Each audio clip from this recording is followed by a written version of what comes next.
Japan's old capital is home to some of the most picturesque shrines, temples, and amazing food. And our favorite time of the year to go there is definitely the fall. The colors are just gorgeous on the hillside, all sorts of red, oranges, yellows. I still see a ton of people submitting their itineraries on Reddit and other places looking for advice like, do I have enough time to do this? Do I have enough time to do that? Mm-hmm. You've only got a limited time when you're traveling to a foreign country. Yeah. Are you going to be able to do everything you want to do?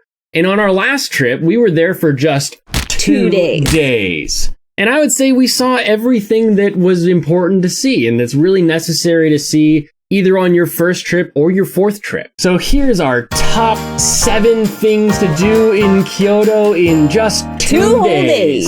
Yes, that's how much time we had. Mm-hmm. On this trip, we flew straight into Osaka. We spent 1 night there and hopped on a train to go right to Kyoto the next morning. One secret if you're traveling around and want to make the most of your time is that if you're staying at a hotel, most of them will let you check your bags in early. So we went straight to our hotel, gave them our bags, and they give you a little claim ticket so that you can grab them when you come back to officially check in. Yeah, we don't want that baggage. I ain't carrying that around all day. So we left our bags with them and started our Kyoto excursion at 9 a.m., baby. The first thing anyone needs to see when they're going to Kyoto, and one of those things that's great for early mornings, is the Arashiyama bamboo forest. Or, I mean, it's really more beautiful. Of like a bamboo walking path, but it is gorgeous.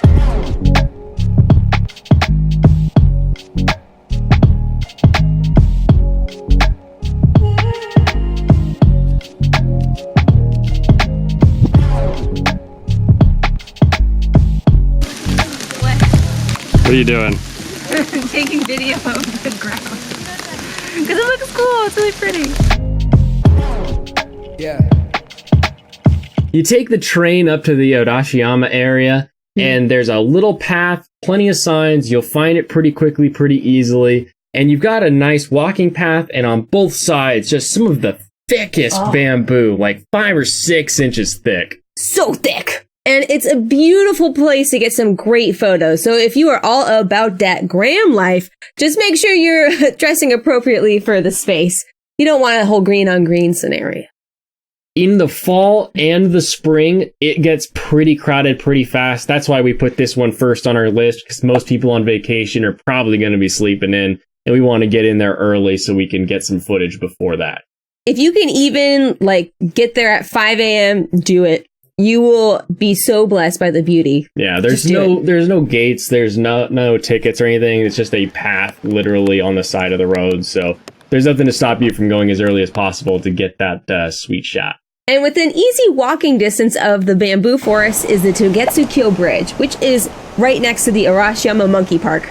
And if you've never been to the monkey park, you gotta go to the monkey park. It's definitely something you've got to do if you've never been there before. It's a fun experience. Yeah, it's fun. It's also a bit frightening. Like, these are wild animals, like they're monkeys, which some of them are pretty large. They are kind of terrifying. Very sharp claws. And just be careful. Don't look them in the eye. Don't crouch down next to them. Be safe. They've got all of that instructions there for you. And it's just a really beautiful hike up the hill on your way to the monkeys. We always met some nice people each time we went. And you can even feed them if you buy some little snacky doos for the little monkey paws.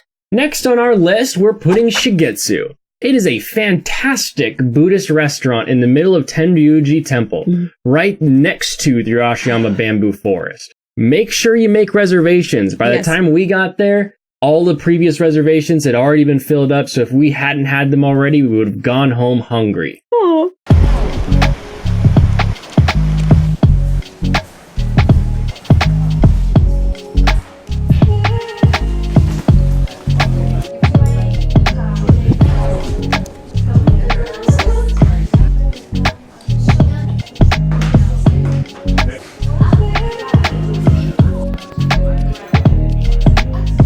When I say Shigetsu is a Buddhist restaurant, that means they're serving shojin ryori. And what that means is it applies to vegetarian and vegan standards, where they're only going to be using vegetables and vegetable-based things in all of the dishes.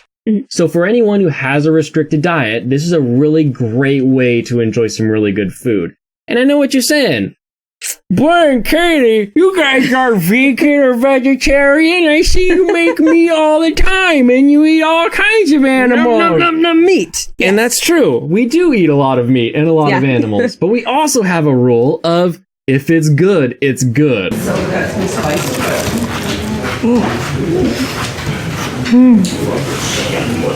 Oh my gosh. Doesn't need to have animals to be good. Doesn't need to. And let me tell you what, this Michelin-starred Buddhist food is amazing. So good. They specialize in making all of the food just taste to its best potential. So you'll get a squash soup with a little mochi ball inside, and you're thinking, it's just some squash soup, but no. They season it just right, they've cooked it just right, and that mochi, little sweetness with the bouncy kind of texture. I mean, so semi-sweetness of the squash, right? It just kind of, everything's just so amazing. So good. Except the konyaku. I hate it so much. Jelly nastiness. What is that? Everything else is so good. Everything else was delicious. I don't like konyaku. Somebody might. Somebody else may, but I don't know. But one of the great things about the Shojinryori that we had is that everything was just localized and seasonal as well. So if you're all about that sustainability, check them out. It's worth it. Everything was so delicious. This place is well worth the stop. Again, make sure you make your reservations and just enjoy the food. At 2 p.m., we headed to our third location, Nijo Castle.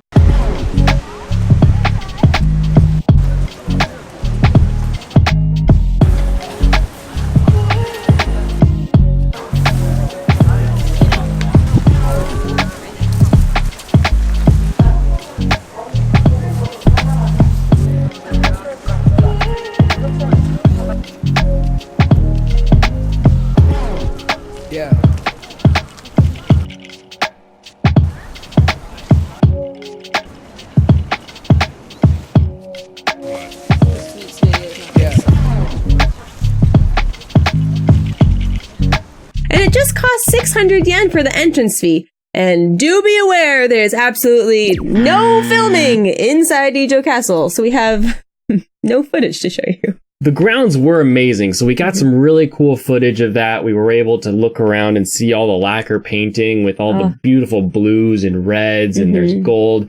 And the inside is definitely something that no picture I've seen online really gives it that full effect, does it justice. You really should go and see this place. After Nijo, we headed off to the fourth thing you should do in Kyoto, and that's Gion.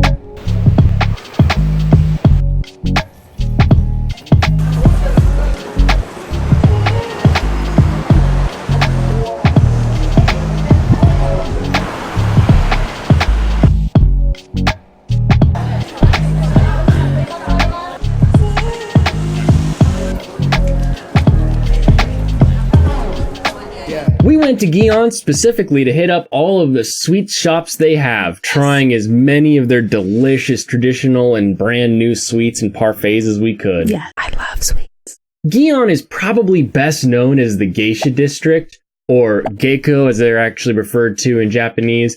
If you see someone dressed in a really fancy kimono and a painted face, be respectful, give them some space. They've got a job to do, they've got people to entertain, and just don't be that tourist, okay? Up in their face at chasing them, photos don't do and that. sneaking up. Yeah, it's not cool. Definitely head to Gion if you're looking to do some shopping, try some sweets or some other small cafes, and you might spy a gecko while you're there. Where the geckos go. Where the gecko at?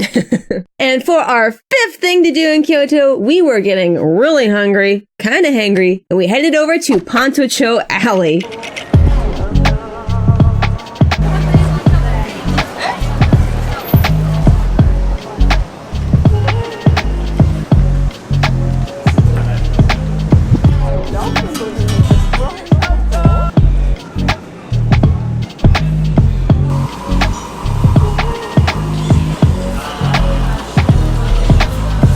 And Pontocho is literally the place to go at night if you're, craving some good food, a good drink, you want to meet some fun people. I am you, yes!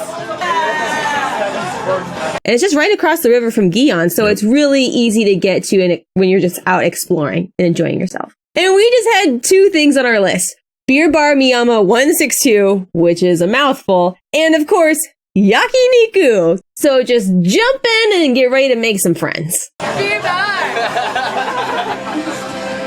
Part of only having 2 days in Kyoto means that you've got to maximize your time. So the next day, we woke up stupid early at 6 a.m. The sixth thing on our list, temple and shrine viewing. The majority of the famous shrines and temples in Kyoto are all on the same side of the city, which makes it really easy for looking at them all in just one big fell swoop. But, first you gotta get there. So here's a quick tip on getting around Kyoto. Hey everybody, Hi, good morning. We're here in Kyoto, and if you're looking to travel around Kyoto and you're just here for a few days, one of the best ways to do it is with one of these bus passes. They're 600 yen, and they get you all-day bus access. Yeah. And what that means is that about 3 buses in, you've paid for it and then some. They also have one that applies for the subway, and then one that does subway and bus pass. So you're able to kind of, get the one that works for you. Yeah, but for today, we're going to a ton of places all right next to each other, and these bus passes are perfect. And they're available at any of the hotels you stay at. And if you're not staying at a hotel, they would also be available at a Kyoto Station, at the Yeah. information center. And there's a ton of other information centers. We'll try to put the link in the description so you guys can see where all of the locations are. This is really heavy.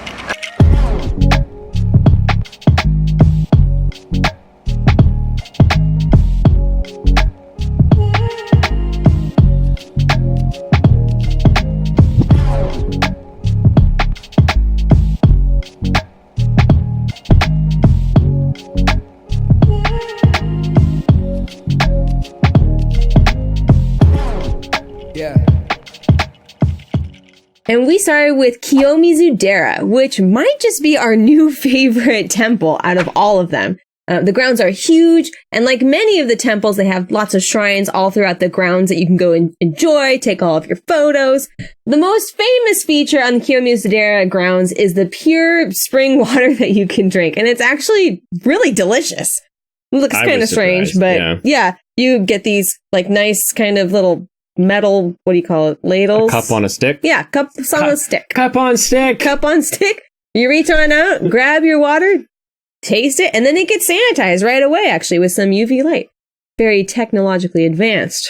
Next was a short walk to Yasui Konpiragu, which is an interesting little tiny... I don't think you said that right. Konpiragu. Yasui Konpiragu. It's a little shrine that features a huge rock with a hole in it. And so what you do is you write down something you want to get closer to on your paper, you crawl into the rock, you turn around, you crawl back out of the rock, and you stick your paper to the rock. And if you don't want to get closer to something, you can write down something you want to get farther away from. Go around the rock and go backwards through it and stick that to the rock. Next, we hit Yosaka Jinja, which had a wedding and some festival food just out and about. And this shrine is really famous for all of the lanterns that just adorn the middle shrine. The main stage? Main stage? Is it a shrine or a stage? Great question. Future me, look that up. Is it a shrine or a stage in the middle? Tell us here. We paused for lunch and then headed off to Nanzenji, which has a massive, just a huge gate.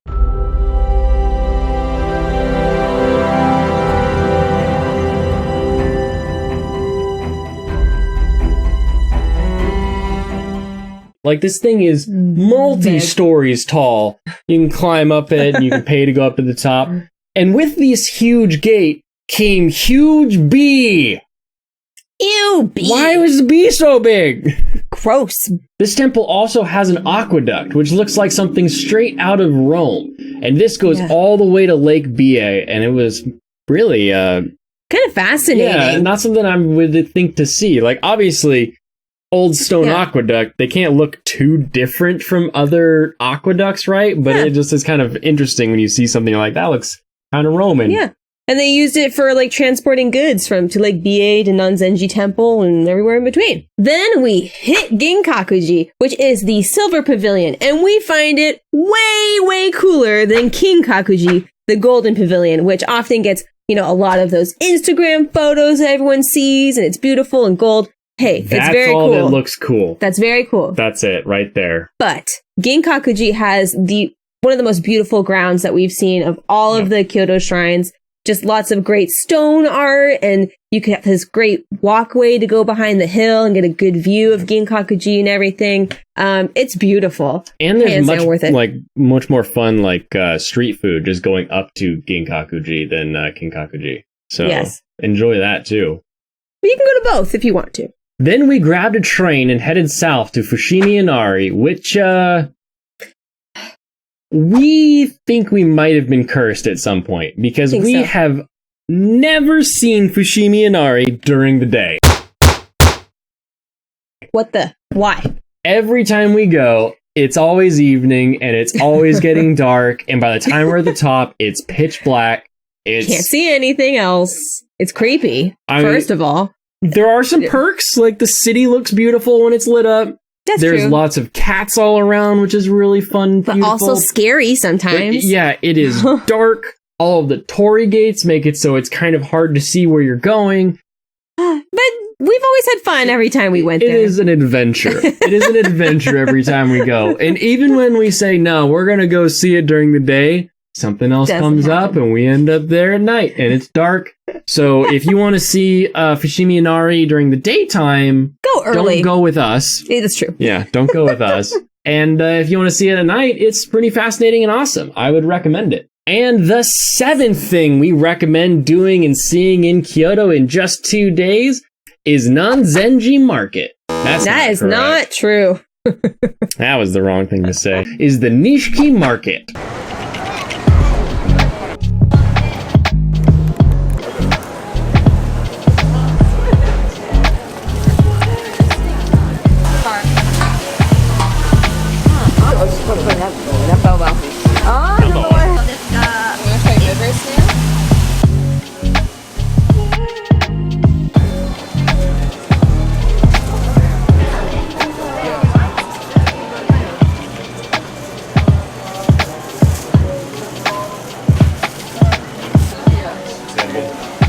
It's a $100 mushroom.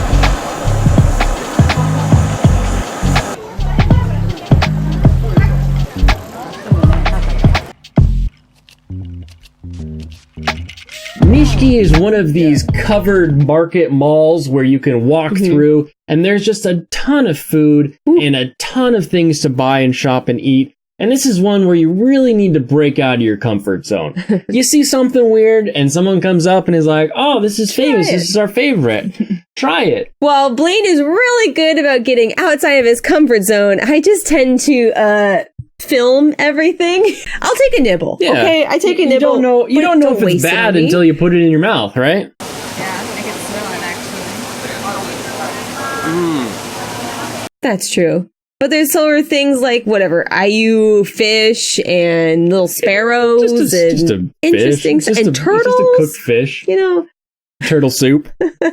We have turtle soup. We do have turtle soup. Yeah. I think it makes for a much more fun experience because you get a shopkeeper who comes up and they're like, oh, hey, try this. This is interesting. And you got to imagine that most people, when they come up and say, hey, try this, just say, kekko desu. Like, no, thank you. Like, I'm good. And, you just got to stop. Someone offers you something. Maybe there's something to it. So, I say, jump in and give it a shot. And if, whole fish or a sparrow isn't quite your thing, there's plenty of other things like scallops and little sweet buns that you can try. So definitely just stop and try anything that looks tasty to you. And that was our top 7 things to do in Kyoto if you don't have a lot of time. Leave us a comment down below and let us know what you would recommend on your trip to Kyoto if there's something that we didn't mention. And also if there's something that you liked in this video, make sure to leave us a like. Give us some love. We like love. And while you're down there, make sure you smash that subscribe button and ring that notification bell so you can stay up to date on all of our videos to help you plan your next trip to Japan. And until next time, see ya. Bye, Mina-san. You love red pandas? So do we! This is Cap. Cap is a kawaii Kai panda. Don't at me about how they're called lesser pandas in Japan. There's nothing lesser about them! Cap is the mascot for our clothing line, Official Cap, where you can find Cap and all their friends on apparel designed by us. Sadly, red pandas are endangered, and their population is declining due to habitat loss and poaching. Who's poaching red pandas? So half of all our profits go to Red Panda Network to help save red pandas. Look good, do good. Every month there's an endangered design that'll only be available during that month, so don't miss out. Check it out now at officialcap.com and use our code BK10 to save 10% off your first order. Be sure to tag us on Instagram and use the hashtag officialcap so we can see how you style your official cap apparel. Thanks for helping us save our furry red panda friends.